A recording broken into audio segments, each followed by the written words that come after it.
Brandon Tatum has stopped pulling punches. The gloves are off, and he's going in.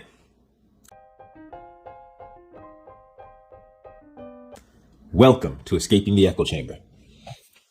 So I just recently saw a video from Brandon Tatum. Actually, he was doing a live stream, so I saw a portion of his video, and I didn't even get to see the crux of what he was talking about, because once he got into one particular subject, and I'll be showing that to you in a minute. That, like, wow, it was like interesting. I didn't expect what he said. I didn't expect what he said. I believed it to be true, but I didn't expect him to just come out and say it. So, for a long time, people have made accusations against Brandon Tatum. And by the way, if you like Brandon Tatum and you're watching this, you're like, okay, you better not bash Brandon Tatum. Let me be clear with you. I do not like Brandon Tatum. I'm not a fan of Brandon Tatum. If you do, here's what I want you to do. Don't give me a thumbs down. If you are a fan of Brandon Tatum, before you finish watching this video, before you continue watching this video, give me a thumbs down. Here's why I want you to do that. I want you, if you are a fan of Brandon Tatum, if you like him, if you think the stuff he says is true, give me a thumbs down. And at the end of the video, I want you to comment on whether or not you agree with the stuff I've said. First, right now, give me a thumbs down, and then at the end, comment. If you don't like him, you can feel free to give me a thumbs up right now, and keep watching the video, and also tell me if you agree with what I've said after we get to the end of the video. But here's the thing. I've disagreed with so many of the things he said, so many of his positions on issues, and so much of what I perceive as his hostility and disrespect towards black people. And now people will, in fact, I think a couple hours ago, somebody commented on a comment, replied to me on social media about something I'd said. And they're like, oh, he's speaking truth and you can't handle facts, and facts don't care about your feelings. And I'm like, okay, this is interesting. Okay, but here's why I think it's not facts. Okay, let's start with his positions, the positions he's taking. When you have an interaction between the cops and black people, and like right now, that's huge in the news. We've got the Chauvin trial. We've got Daunte Wright and Kim Potter. We've got the situation with Gutierrez and Lieutenant Nazario. The Army lieutenant and the cop that stopped him at the gas station. We have these issues in the news. They're, front and center in the public consciousness right now. And the question is, who's in the right, who's in the wrong? And it seems almost every time, and the perception is every time, but maybe I've missed sometimes, maybe when he goes, but almost every time that I see him discussing these issues, he defends the cops and villainizes demonizes, villainizes, condemns the black person who is interacting with these cops. It seems like that every single time. That's the perception. And maybe there's a time he actually has said, oh, the black person was in the right, the cop was in the wrong. Maybe there hasn't been. Please, if you know the time, please provide a link or an example so that I can be corrected. But it seems that every time he's saying, oh, the black person's wrong, no matter what happens. So if you're dealing with the Nazario case, he's going to sit there. He sat there and defended the cop. He's like, oh, yes, he did this. He should have just obeyed. He should have just got up. And he's going through all these things. And it's funny. During that video, he ignored the point when the cop threatens the Lieutenant Nazario with, you're fixing to ride the lightning. He ignores that. He just lets that go. He ignores when the cop says, get out the car. And he says, well, honestly, I'm afraid. And then the cop says, you should be. He ignores that. He just keeps the tape going in his reaction video. And he ignores that the cop just threatened him on that something bad would happen to him if he got out the vehicle. So, but then he keeps on his analysis that that lieutenant should have gotten out of the vehicle, despite the fact that he was just threatened that something's going to happen to him if he gets out the vehicle. But that's what I'm saying. This is just the latest the latest iteration of what is perceived as his hostility towards black people. Then you even when civilians kill black people. So the Ahmaud Arbery case, and this was a huge deal because other conservatives came out. It's like, wait, whoa, your take on this is horrible. Him and Candace's takes were horrible. Like they went out of their way to justify the actions of the I even forgot these dudes' name, the father and son. To justify their actions and then say, oh well, it's innocent until proven guilty. But then they're saying, oh yeah, he's trespassing. Whoa, innocent until proven guilty. Because if you're going to say innocent until proven guilty for them, you can't say that Arbery, who wasn't convicted of anything, wasn't even charged with anything, is guilty of trespassing, is guilty of theft, is guilty of anything before he's been convicted of anything. So you've got to keep so it's a lack of consistency. It's a different standard he holds even when it's it's a black person who was killed by civilians. Then you have the incident with on that was it South Carolina, North Carolina street, where you have that army guy is pushing the little the guy's a lot bigger than him. White guy's a lot bigger than the short black guy, and the headline on his the caption on his video is, Pentland, was in the right or something like that. Like Pentland didn't do anything wrong. So if every single time there's an interaction, you say the white person is right or the government is right and the black person is wrong, the black person is at fault, the black person is evil, now it's going to come across as, okay, you got some clear hostility. But then, like I said, if you know of accounts or when he's been more even-handed, let me know. Please let me know. But it was interesting because, in fact, I believe it was that video, the video with him talking about, Pentland being in the right, where somebody, because he's doing a live stream, and somebody on his feed asked him a question. And I wouldn't have even bothered to ask him this question because I would have thought, I'm like, I know the answer. But I'm glad this person did. And I want to take my hat off to the person who asked him this question. I really want to. Because, and it's a learning moment for me, because don't assume. Ask people the question and let them tell you who they are. Don't just assume who people are. I mean, you may have some theories, but don't let the theories stop you from asking the questions and letting people tell you who they are. So this person on his feed asked him, are you black first? Let's watch.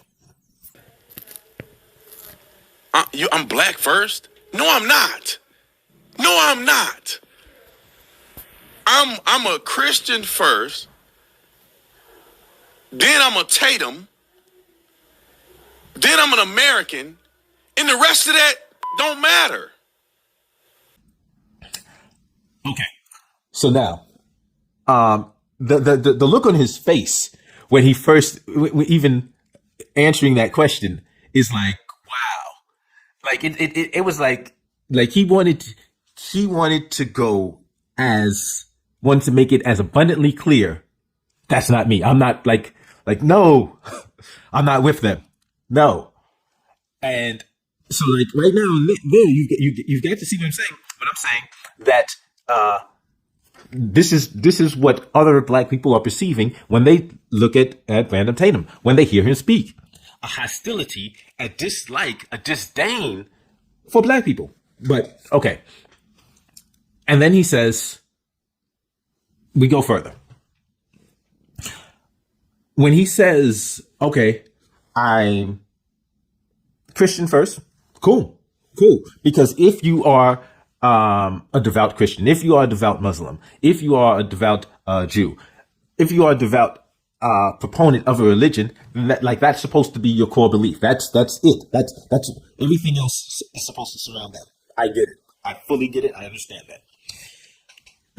I'm a Tatum second. I'm like, what's a Tatum? Okay, we'll leave that one alone. I'm American third. I would have thought the American was going to be second, but at the same point, there's at some point you got to realize, and this I'll deal with it. Is there a conflict of being Christian and like of identifying yourself as being pro-Christian and then pro-American, like do those ever conflict? And that like I said, that's a topic for another day. But I wasn't surprised at his next statement about and the rest of that stuff doesn't even matter. Like I said, I wasn't surprised. I didn't expect him to say it, but I wasn't surprised that he felt it, because it's not the first time he said something like that. In fact, in his response to, he did a video where he was, basically going off of some other conservatives, some black conservatives who actually like black people. And he says that the difference between him and them is they're black conservatives, and he's a conservative who happens to be black. People who become popular are people who are conservative, like myself, who happen to be black.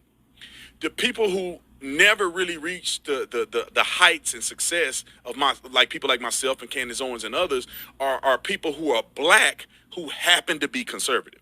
And I'm like, wait, so like, is it an accident? He's like, so did you like wake up one morning and was like, oh no, I'm black? Like, because that's what it sounds like. Because the way you're phrasing that, you just happen to be black. Like, if like, it's like, once again, it seems like you're trying to separate yourself from being black, which that hits other black people. That makes other black people look at you like, wait a minute, are you ashamed to be black? Do you think that being black somehow makes you lesser? And so your statement is almost like a defense of, well, I just happen to be black. Like, don't fault me for being black. It's not something I try to be. It's happened by accident. That's what it sounds like when you say you're conservative that happens to be black. Because it doesn't have to be your entire identity, but to not acknowledge it as being part of your identity is like, well, then why is your name Tatum? Why is that part of your identity? Like, how arbitrary is that? How is being American? Like, you were born inside the certain imaginary borders. What does that mean? Like, how is that a core part of your identity? And then suddenly this one aspect is, oh, this doesn't matter. But what really gets me about that is, if being black doesn't matter, how are you a co-founder of Blexit? You're a co-founder of an organization that's geared to outreach to black people and getting them to leave the Democratic. Like, why are you part of a black outreach organization if being black doesn't matter? That makes no sense. Actually, it almost makes no sense if somebody thinks that you're operating from a place of good faith. I do not believe you're operating from a place of good faith. You see, political parties allot money for certain things and outreach efforts. So even the Republican Party has an outreach wing for black people, and they have funds. They set aside, okay, we'll give funds to this outreach effort. So if you actually don't care about black people, but you want that money, then you co-found an organization that's doing outreach to black people, so you can get a cut of that money. So you can get monies that's set aside to help you conduct outreach. That's what it sounds like to me, because you just said being black doesn't matter. So then why are you head of a black organization? That's what Blexit, black exit from the Democratic Party. Why are you part of a black organization if being black doesn't matter? See, and so now this is to all of you people that like Tatum. Like, you can't. Okay, so you may agree with a lot of the things he says. How much sense does that make to you? How much sense does it make to you to say that being black doesn't matter, but I'm one of the co-founders of an organization, of a black organization that's geared to outreach and crafting a black agenda? How does that make any sense? But there's more. Think about this for a minute. Why am I black first? When black people show the most hate to me out of anybody. If I was just impartially looking at this and I wanted to talk about race, why would I even like black people when they the ones that give me the most problems? They the most haters. I ain't never had a white person say nothing racist against me. I have black people say stuff all the time. Threaten me and everything. After watching that, like that at that point, that should just blow your mind. Like, wow, you actually said that out loud. You actually said that out loud. You just like, and I guess the question so touched his core, and so just like he couldn't resist. Just I gotta let it out. I don't like you. I don't like black people. Like what? Like this dude actually said that out loud. He actually said that out loud. And so now you say, "Oh no, that's not what it means." Okay. So let's do this. Let's do it. Let's do a little exercise. Let's say I'm sitting here and I say, "Why would I even like white people? Why do I even like white people?" How does that sound to you? Does that still sound? Oh, it doesn't mean anything. What if I say, "Why would I even like America?" Like, why would I? Does it still sound like completely? Oh, nothing wrong with that. Does it sound like that? No, it doesn't. Stop it. You know it sounds as horrible as it is. But now, so like he confirmed what people have been saying about him all along.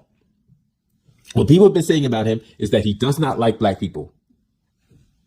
He has gone out of his way to try to highlight the worst aspects, or not even the worst aspects, the worst examples of quote unquote blackness, and then ignore any positivity. If it's not in his little conservative ink sphere. You know? So even black conservatives who disagree with him on certain issues, they want some other stuff. It's only if they're, in the same grifting category as him that they're good. But like once you see that, once you hear that, how can you deny it? You see, because this is the thing. If you're saying, "Oh, I'm a supporter of him," but you don't have a problem with him saying, "Why should I even like that?" That kind of a broad statement, that was racist. So now, if a black person says that about white, why would I even like white people? Why would I even like white people? You're gonna call that black person a racist. How can you not call him one? He just said it. I did. He said it from his own mouth. He said, and he revealed the hostility he has, and this is the dude that's in charge of the outreach to the black community. How much? Just question. Let's say you don't even actually you don't actually have opinion about the statement itself. How effective do you think he can be at conducting outreach to a community of people he doesn't like? Do you think he can reach these people? You think they will trust him and listen to him when he doesn't like them and has expressly stated, "Why would I?" So, like I said, if you still disagree with me, comment below why. Comment below why. Tell me all the great things he talks about, all the facts that he drops that don't care about my feelings. Tell me all about it. If you agree with me, please, by all means, feel free to give me the thumbs up, like, share, subscribe. Comment below. Tell me if there's stuff that you've seen him say that's even like more out there. Hey, feel free, drop some comments, some links in the description. And as always, thank you for checking out Escaping the Echo Chamber. I'll see you next time.